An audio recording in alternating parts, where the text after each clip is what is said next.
Assalamualaikum warahmatullahi wabarakatuh. Bismillah, alhamdulillah, assalatu wassalamu ala rasulillah sallallahu alaihi wasallam. Allahumma salli wa sallim ala sayyidina Muhammadin wa ala alihi wa sahbihi ajma'in. Saudaraku yang budiman, saudaraku yang beriman, sahabat channel yang dirahmati Allah, semoga ada dalam lindungan Allah Subhanahu wa ta'ala setiap hari dan waktu, setiap langkah dan niat-niat kita yang begitu mulia. Semoga kita ditetapkan sebagai orang-orang yang beriman, yang mempunyai salah satu sifat sabar dan sadar terhadap kehidupan ini, dan sabar menghadapi ujian-ujian dalam hidup ini, bahwa itu semuanya dari Allah Subhanahu wa ta'ala. Saudaraku yang beriman, saudaraku yang beriman, dalam kehidupan ini insya Allah kita, selagi kita istiqomah, selagi kita mendapatkan salah satu ilmu yang bermanfaat, marilah kita mengamalkan, karena sebuah ilmu itu bukan untuk dibicarakan. Semua ilmu itu, pengertian itu bukan untuk dipamerkan, melainkan untuk diamalkan sama kita diri kita sendiri sebelum kepada orang yang lain. Saudaraku yang beriman, di dalam kali ini insya Allah ada salah satu kehidupan, yang mana kehidupan itu kalau istilahnya semua akan kembali kepadanya, yakni kepada Allah. Seberapapun usia kita, seberapapun panjangnya umur kita, tua maupun muda, itu rahasia Allah, tidak ada yang tahu. Banyak saudara-saudara kita meninggal di usia dini yang sebaya, yang usianya kita sebaya kita, sebawah kita, apalagi yang udah bertua, semuanya akan kembali kepada Allah yang namanya itu kematian. Nanging kematian itu Allah rahasiakan supaya orang-orang itu selalu mengingat kematian dengan kembali kepadanya, yaitu dengan melaksanakan ketakwaan, banyak mengamalkan amal-amal kebaikan di dunia ini. Hadirin saudaraku yang budiman, saudaraku yang beriman, kalau ingat masalah suatu kematian, teringat waktu zaman-zaman dahulu, orang-orang yang zaman dahulu. Insya Allah pribadi di sini akan membicarakan salah satu orang-orang yang zaman dahulu, atau nenek-nenek atau kakek-kakek yang zaman dahulu yang awam terhadap agama.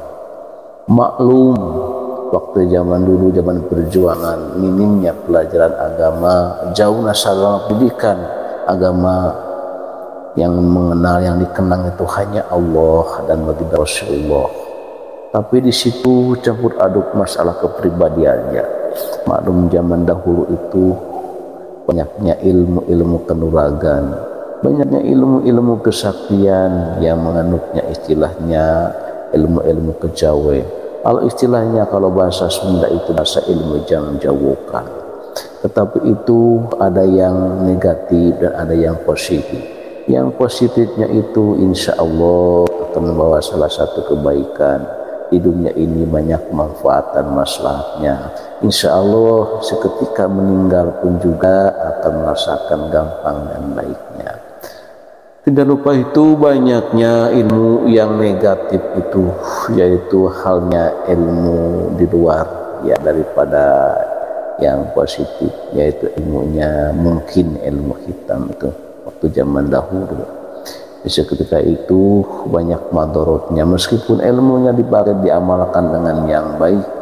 Banyak ilmu-ilmu zaman dahulu yang hitam tapi di jalan yang baik, tapi ada salah satu efeknya.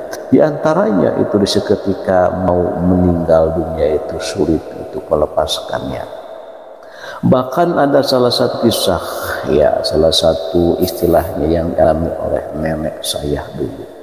Emang betul jago ya urusan media pengobatan, baik anak kecil maupun apa, dia itu paling bagus kalau segi pengobatannya itu.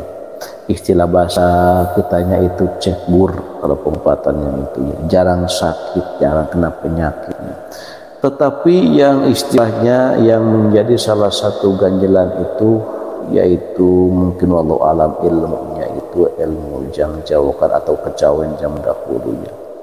Sehingga waktu meninggal itu sulit sekali meninggal. Bahkan udah dikatakan 3 kali meninggal masih hidup itu 3 kali, 1 kali diberitain di umum di masjid lewat speaker bahwa nama Anu bin Anu udah meninggal dunia.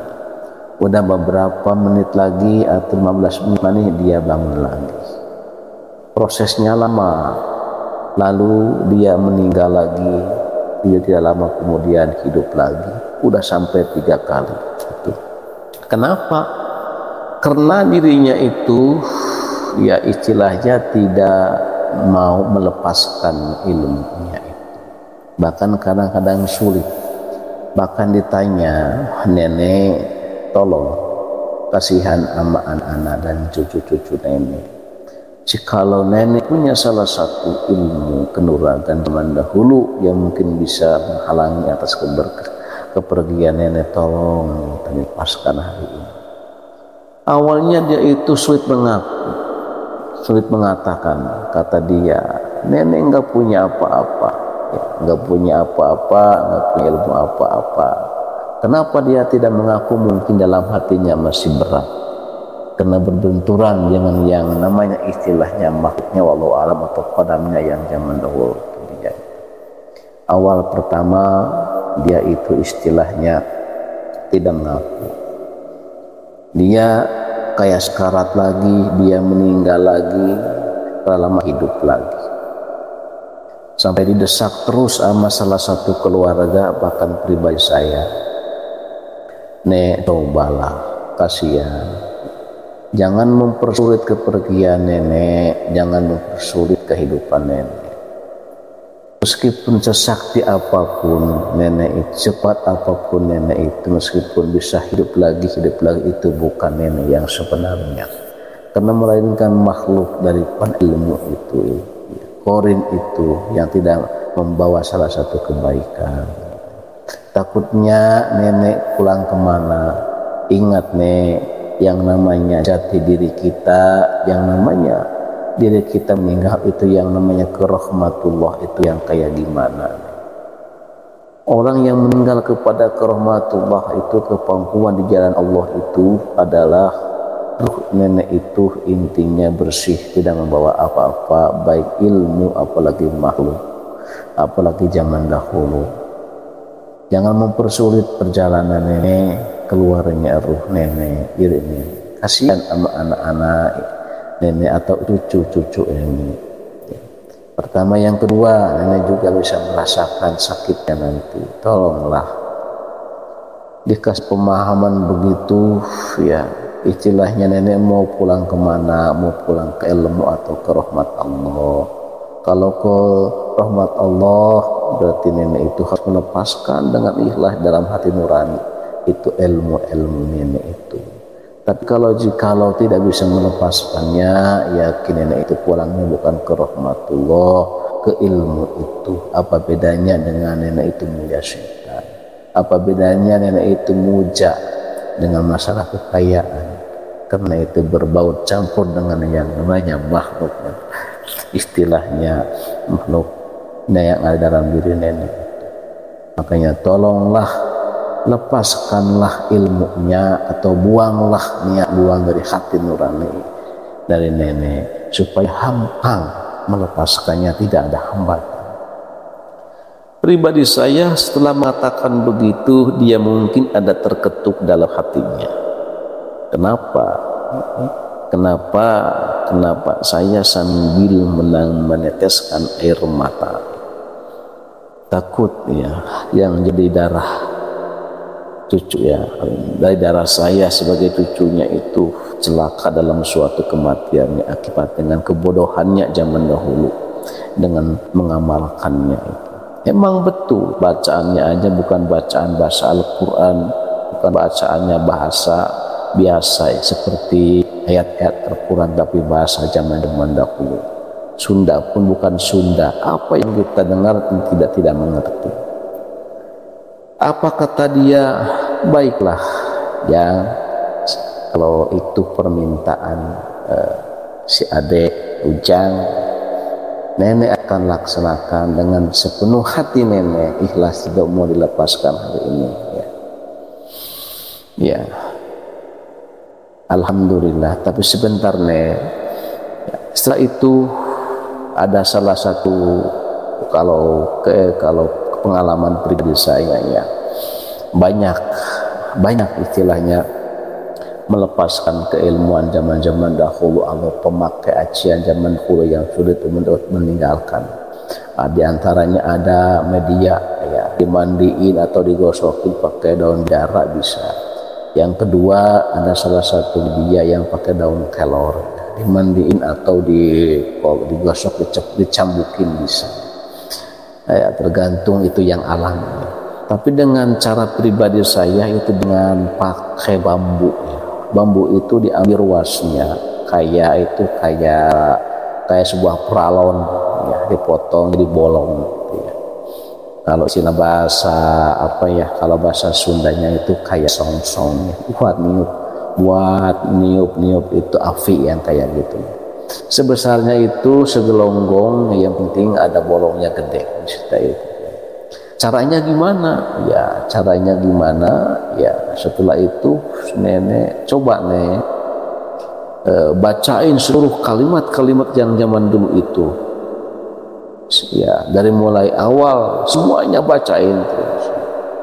Kalau sesudah bacain semuanya tamat, hembuskan nafas dari bawah ke atas, nanti tiupkan ya, ke arah bambu ini. Tiupkan ke arah bambu, sehabis nafas itu niat dalam hati membuang seluruh keilmuan zaman dulu karena Allah. Di situ dihembuskan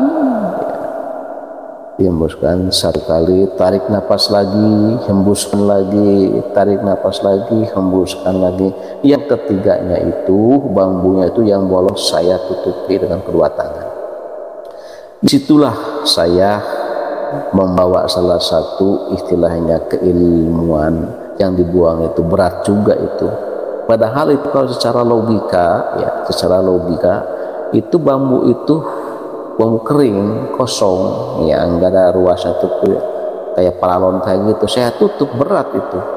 Sekali itu lagi turun hujan, saya lari mencari salah satu kali yang kecil tapi ya yang mengalir ya, kebetulan itu ada ya, lagi hujan gede.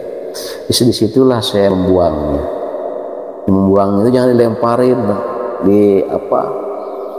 dikebawahin supaya kena air, udah tenggelam kita dilepasin sehingga dia hanyut sama bambunya. Disitulah kita sambil berdoa, pergilah kau jauh ke tempat asalmu, jangan sampai mengikuti mengganggu atas kepergian nenekku. Setelah selesai masalah mengerjakan ritual kayak begitu, saya bergegas ulang lagi di hadapan itu. Setelah itu ya pribadi saya mencoba ya ngasih air, dalam air membacakan beberapa surah bacaan Al-Quran, terutama baca Yasin, surat Al-Mulk di situ, dan sholawat kepada Rasulullah SAW. Seketika itu saya dikasih minum terus airnya diusapin seluruh tubuhnya itu kena Allah atau keajaiban Allah Subhanahu wa taala, biiznillah, bifadlillah, wa inna ilaihi rajiun. Seketika itu menjelang beberapa setengah jam dia merasakan kesakitan, bahkan walau alam inilah mungkin detik-detik yang aslinya sakaratul maut. Tapi alhamdulillah dari ketika itu meninggalnya itu tidak ada hambatan, tidak kayak orang kesakitan, tidak kayak orang kayak gimana sekarat, enggak, cuma merasakan sakitnya di dada saja langsung dia langsung meninggal. Innalillahi wa inna ilaihi raji'un. Segala sesuatu akan kembali kepada Allah, kembali kepadanya, karena dari Allah kembali kepada Allah.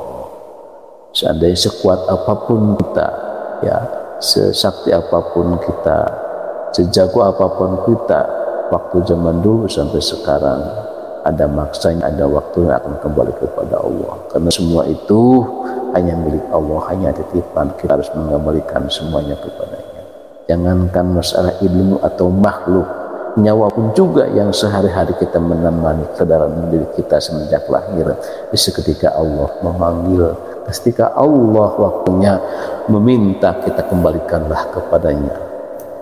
Hadirin kaum muslimin atau saudaraku yang budiman, yang beriman, yang dirahmati Allah Subhanahu wa taala.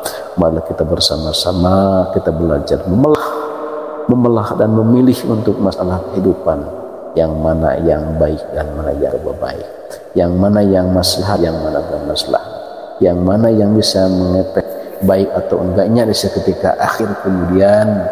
Ya, kita harus memilah baik amalan apapun, kita harus berhati-hati. Itu utama, yang paling indah dan utama itu hanya amalan zikir dan shalawat kepada Rasulullah SAW. Ketika itu alhamdulillah wa syukurillah, sedikit pengalaman, saya ingat itu zaman kejadian nenek saya, ya, meninggalnya secara 3 kali, ya, meninggal hidup lagi dan hidup lagi. Keempat kalinya alhamdulillah dengan izin Allah, dengan kehendak Allah dia melepaskan segala keilmuannya. Baliknya kita meninggalnya dengan secara bagus, alhamdulillahirabbil alamin. Saudaraku yang budiman, saudaraku yang beriman, sekian dan terima kasih. Semoga ada manfaatnya, dan semoga dan ada salah satu hikmah segala sesuatu yang diucapkan.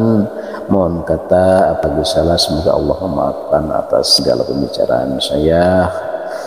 Wassalamualaikum warahmatullahi wabarakatuh.